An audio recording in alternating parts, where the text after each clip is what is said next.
All right. So I'm just gonna start this off with a easy question. How are you? I'm grand, just readjusting to getting back into the world of three-dimensional people after COVID. Yeah, yeah. I went to a CPAC for the first time last week. It was quite an experience. Yeah, how did that go? It was all right, more or less. Thomas Sheedy had me standing outside for a bit to get people invited to the secular soiree, and this woman just saw my sign that said "Atheist for Liberty," and she just goes, "You're an atheist?" Then I said, "Yep." And she says, "So, what are you standing around here with a dumb sign?" Yeah. I remember a few years ago, I was speaking at a Freedom from Religion Foundation conference in North Carolina. Hmm. And uh, outside of the conference, I was just going around doing some shopping in various shops, and people were picking up on my Irish accent. And they were all very friendly and like sharing tales of their own Irish ancestry. And then they'd say, "And so, what are you doing here for?" And I said what I was doing here, and suddenly their opinion would change when they realized I was there for an atheist conference. Yeah. So, with Atheist Ireland, on Twitter, I've been seeing that you mostly just focusing on religious discrimination in schools. Is that correct? Well, that's our primary thing. We do two things. Okay. We do promote atheism and reason. We promote atheism as a more reliable worldview than faith. We think that atheism is a more reliable way of understanding reality and a more reliable way of understanding morality. So we will debate with religious people about that. However, when we're dealing with the state, we're promoting separation of church and state. And we will say to the state when we're promoting secularism that we would be just as opposed to the state promoting atheism as we are to the state promoting religion. So we're quite happy to argue the merits of atheism with our fellow citizens without the state taking our side or their side. And indeed, we work alongside religious groups who support separation of church and state on the issue of secularism and on the issue of human rights and freedom of religion or belief, that everybody has the right to believe whatever they want to believe. And the only way for the state to protect equally everybody's right to freedom of religion or belief is for the state to remain neutral and leave that as an issue for citizens to decide among ourselves. So Ireland, they used to have a blasphemy law. Is that still active? No, we managed to get rid of that. Okay. It was actually in our constitution that our constitution, which was passed in the 1930s, we had a constitution that was passed that was a very conservative Catholic Ireland in the 1930s. And so our constitution reflected that, and our constitution had made blasphemy illegal. It made marriage equality for gay people illegal. And when I say illegal, I mean unconstitutional. It made divorce unconstitutional. In the 1980s, that was made even worse when it made abortion unconstitutional. And that was, in fact, a result of the Roe versus Wade case in America in the 1970s, which I know has been rolled back on since in recent years in America. But back then, when the Roe versus Wade case was passed in America, the Irish Catholic Church were afraid that something similar would happen in Ireland, and the courts might make abortion legal in Ireland through a court case. So they lobbied for and succeeded in getting a referendum to add into our constitution that abortion was not only illegal but unconstitutional. So we've had that type of thing in our constitution for decades. In recent years, we've had a number of campaigns to try to make our constitution more liberal and more secular. We have removed, in the 1990s, removed the ban on divorce. In more recent years, we've removed the ban on marriage equality for gay people, the ban on abortion, and the ban on blasphemy. So Ireland is now, it used to be a Catholic country. We think it's now a pluralist country, but with Catholic laws that we're still trying to gradually dismantle. And we've got rid of those ones that I've referred to. We still have, as you mentioned earlier on, we still have, unfortunately, the Catholic Church still has undue influence in our education system. It runs 90% of our state-funded primary schools. These aren't private schools, they're state-funded primary schools. 90% of them run by the local Catholic Church, with exemptions that allow them to discriminate on the ground of religion against children and against parents and against teachers.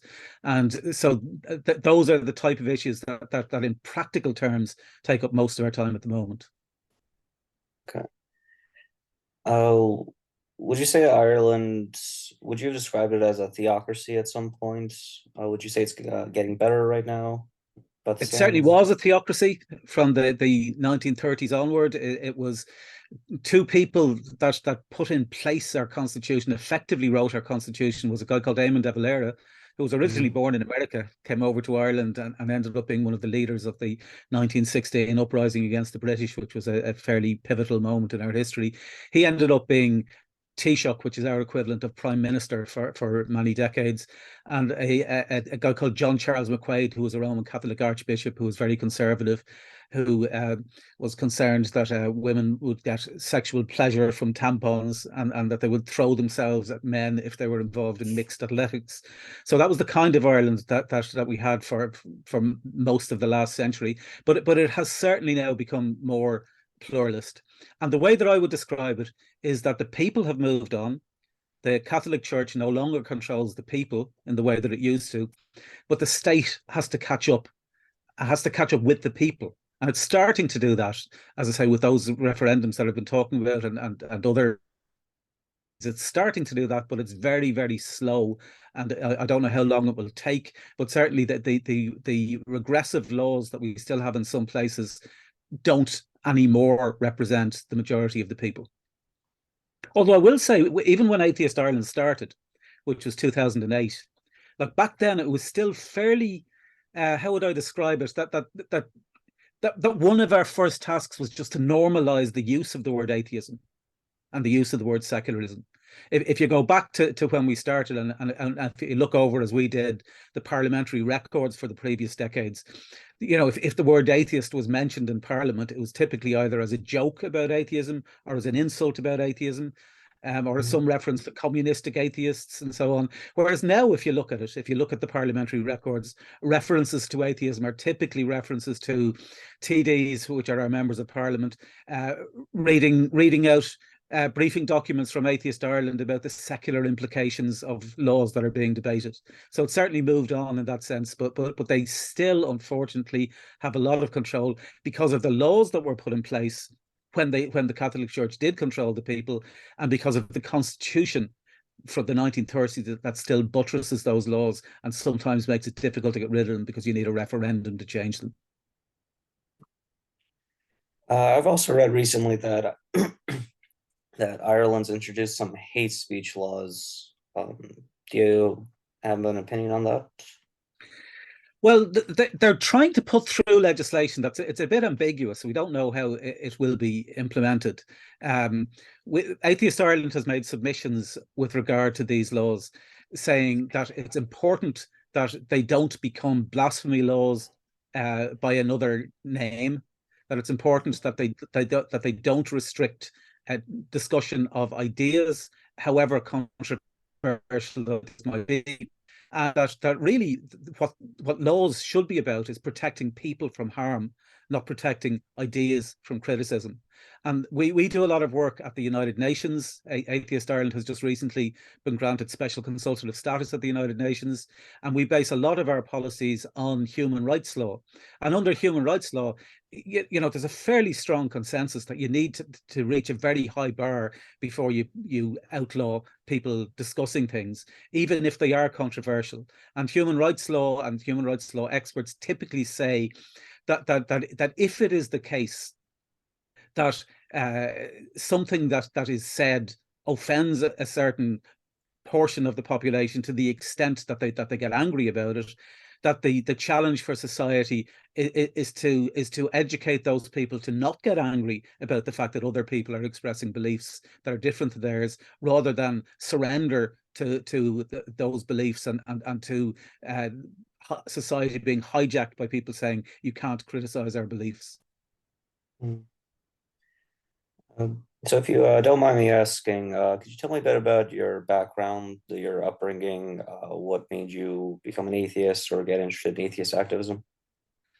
Well, I was born in the 1960s, which Hmm. seems a long time ago now, when Ireland was very much more conservative than it is now. My parents were what I would call cultural Catholics. You know, Okay. they were members of the Catholic Church, but in practice, they were quite liberal, and they had their own relationship with what they believed to be whatever created the universe, and they didn't impose religion on me and my siblings. They brought us to mass, but they told us once you get old enough, you can make up your own mind, and they didn't pressure us to become Catholics. I questioned quite early that the idea of religion. I remember when I was in primary school, and we had a project to do during the Easter holidays to read the Gospels and rewrite them in our own words. And I was doing that, and as I was doing it, and I was looking at all the stories, and I was drawing pictures of the stories to illustrate my rewriting of it, it kind of dawned on me that Jesus was like some sort of Marvel superhero. He's kind of Hmm. like Batman or Super. Well, Batman isn't Marvel, but like kind of like the Captain America, or one of those Marvel superheroes that I used to read. And so it sort of dawned on me then that that's what Jesus is like. He's a made up superhero, and I think from then on, I probably that's how I saw religion. Then I went through a phase as I was growing older of thinking, well, I suppose technically I'm an agnostic because I can't be certain that there's no God. I mean, it seems very unlikely, but I can't be certain. And then finally it dawned on me, well, that's not the test. You know, there are loads of things that I can't be certain about, and yet I firmly believe in the truth of one side of the argument. I can't be certain that there isn't an elephant in the room next to me at the moment, that just behind my shoulder, that I can't see, but I strongly believe that there isn't, and I wouldn't say that it's that I have any doubt about it. And certainly with regard to the claims of organized religions, uh, which are irrational and contradictory, I think we can safely say that those versions of gods don't exist, and that the idea of any god existing is so infinitesimally unlikely that it's safe to act as if they don't exist and say that I'm an atheist. Okay. Yeah, I had a bit of a similar upbringing because my parents both are Muslims, but they're very secular. I had no religious upbringing at all, though. I never went to a mosque or anything. Yeah. And one of the things here we find, particularly because we're not a society that traditionally has had a lot of Muslims, so Mhm. there are now more Muslims and indeed more ex-Muslims in Ireland than before.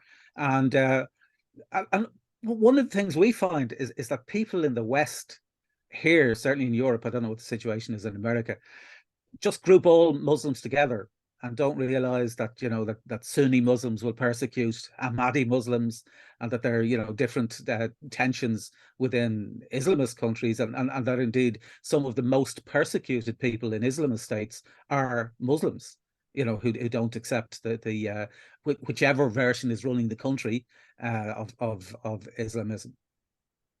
I think it is kind of similar in America right now. It is kind of weird with me though, because I'm from Albania, and because even though we are in Europe, since we're a majority Muslim country, every person I seem to meet back in high school, the moment they find out, they tell me, "Oh, I thought you were white."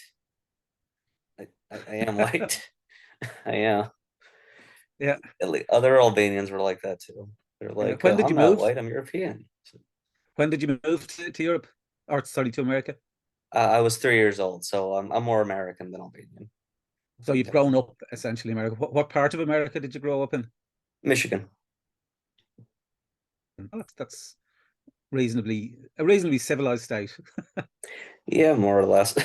I'd say it's mostly positive. But my dad is very secular, even though he still identifies with Islam, is also very conservative kind of guy, total Trump guy, but he also doesn't seem to have much respect for religion.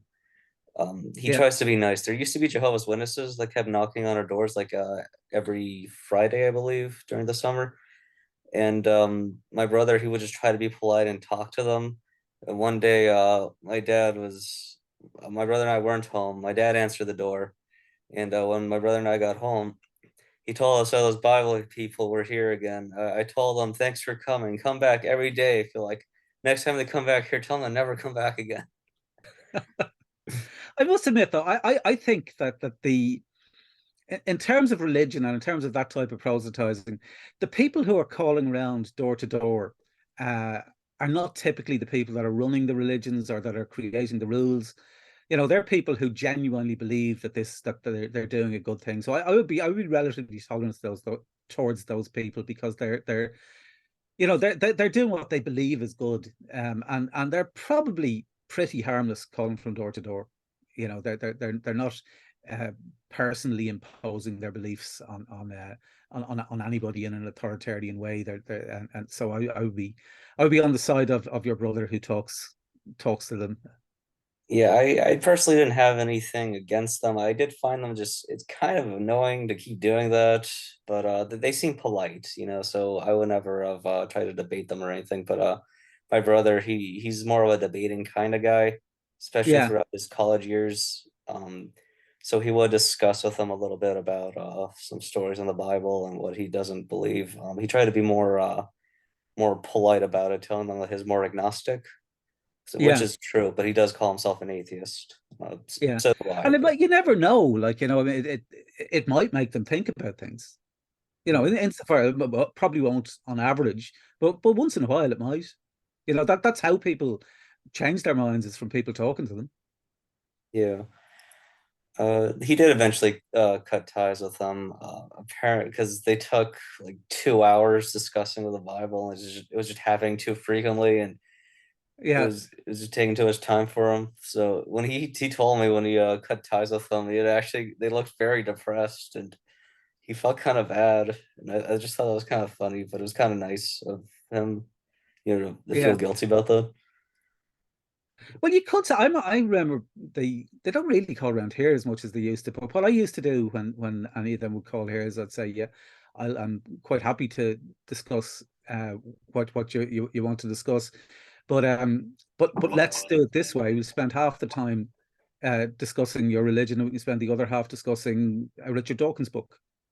And that kind of confused them a bit because they don't want to discuss the Richard Dawkins book, but they can't really politely say we only want to discuss our views. Hey, speaking of Richard Dawkins, what do you think of the God Delusion? Because I honestly couldn't get into it. I think it was certainly around that time. If you, I'm not sure what age you are, what age you were when those books were coming out, which was typically it was around just after 9/11. So you had Sam Harris, first of all, had wrote The End of Faith. And then you had Christopher Hitchens uh, brought out the God is Not Great. And there were a few others that came out around the same time by Victor Stenger and Daniel Dennett. And then Richard's book came out around that time. And when it came out, it was certainly the most influential of the books associated with what became known as New Atheism.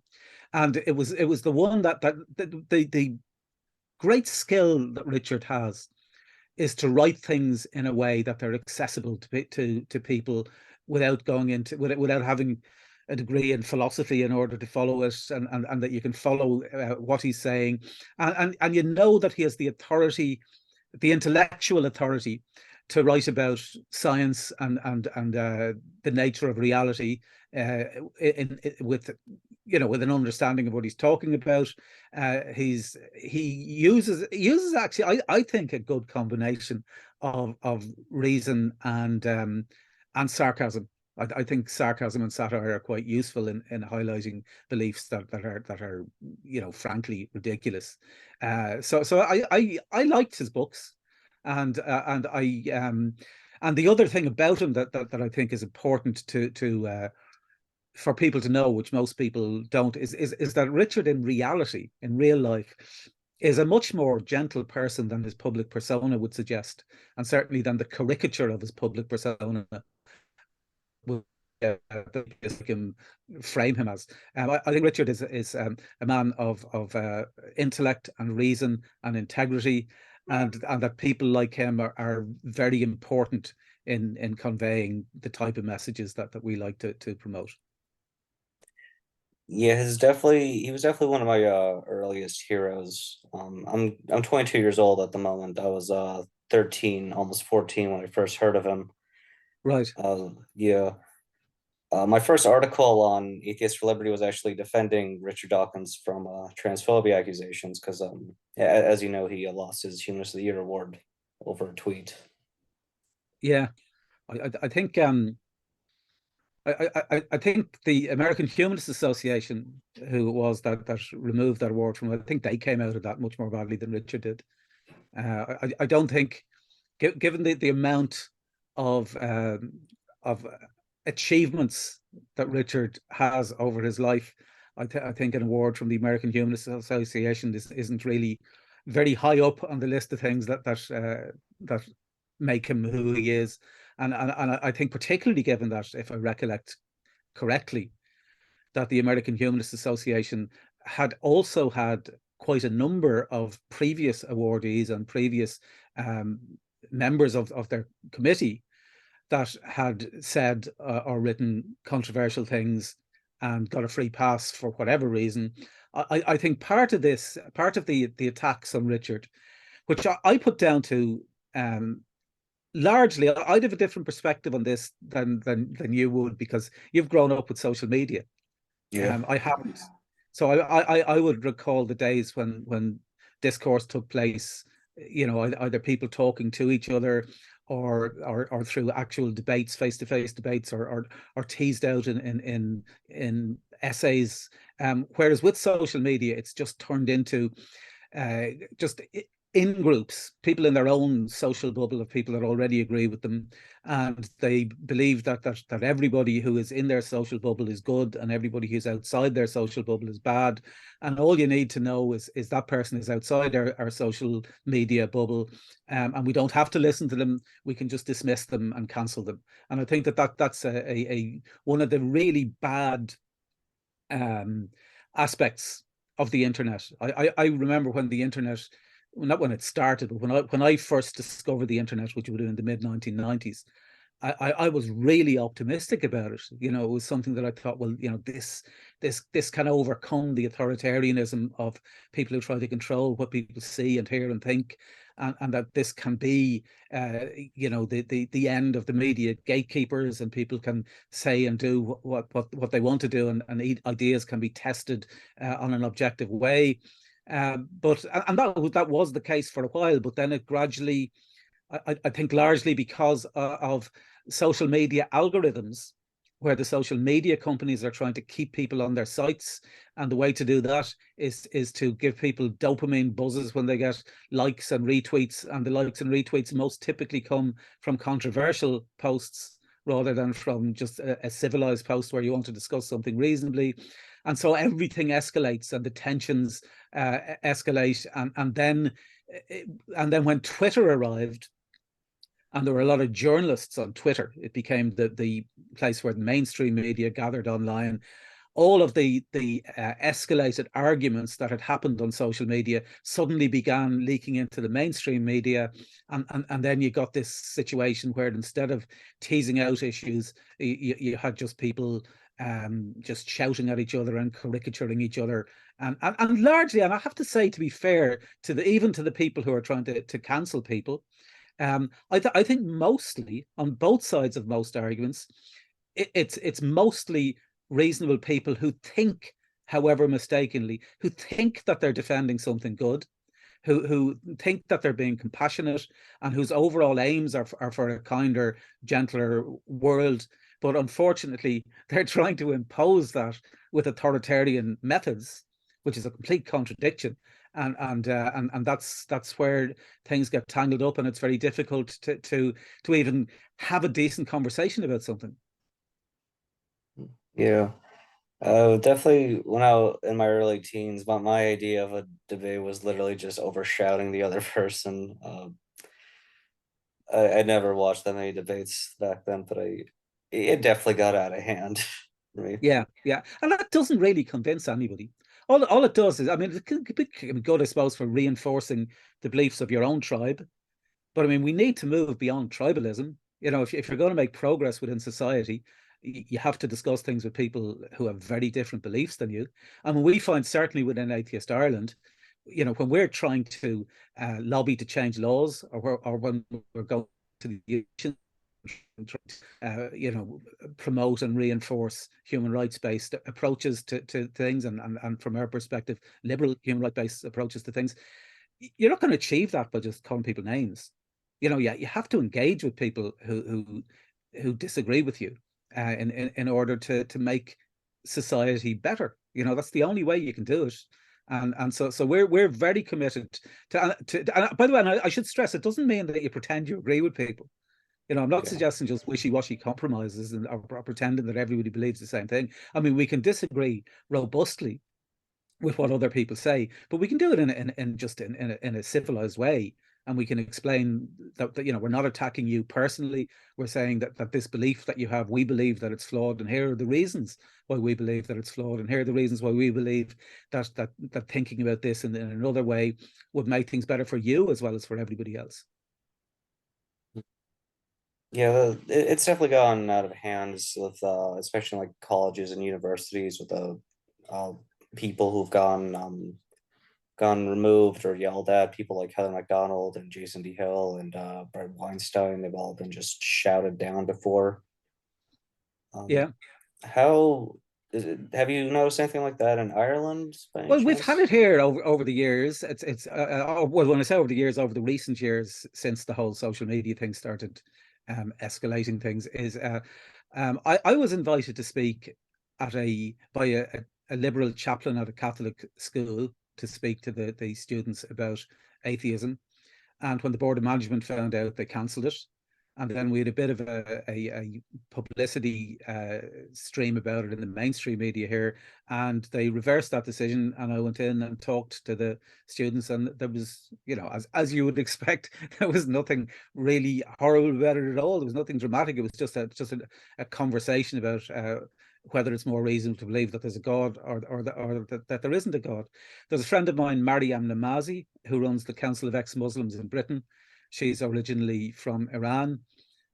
She was banned from Trinity College Dublin, which would be considered one of our liberal universities, when she was invited to speak about the persecution of ex-Muslims in Muslim countries.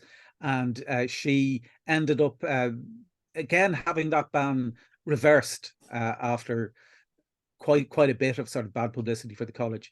So it's happening less now than it did maybe about, I would say, 2015-16 onwards. It started, and it's starting to die down now.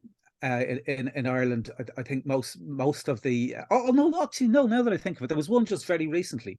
There was one just this week, which is on International Women's Day. There was a woman called Mary Kenny who was she was a pioneer in feminism in Ireland, but more recently has become more of a Christian conservative. And she was due to give a talk in the University of, I can't remember whether it was Limerick or Galway, I think it was Limerick, about the media and feminism over the last 60 years in Ireland.